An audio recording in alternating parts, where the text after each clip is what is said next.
Why are former members fighting to get back into Congress?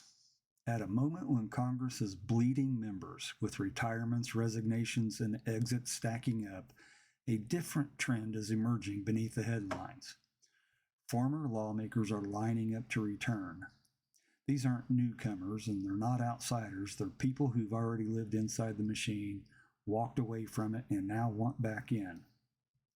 According to new reporting, at least a dozen former members have already launched campaigns to reclaim their old seats or win new ones. Some left after losing primaries, some retired years ago, and some stepped away because the job had become toxic. But now, after watching Washington from the outside, they're fighting to re-enter the same institution they once abandoned. And that raises a simple question: why? Because, for all its dysfunction, Congress remains the center of gravity in American power. It's where federal money moves, it's where national priorities are shaped, it's where investigations begin, where subpoenas are issued, and where the ability to influence the country still lives. And once someone has held that authority, stepping away doesn't always mean letting go.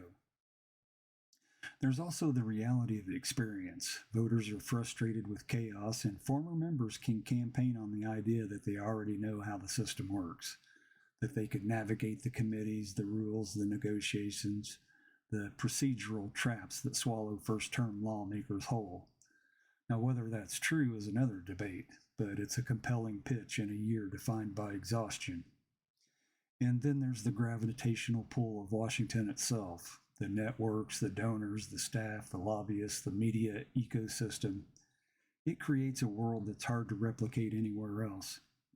Leaving Congress doesn't sever those ties, it just puts them on pause.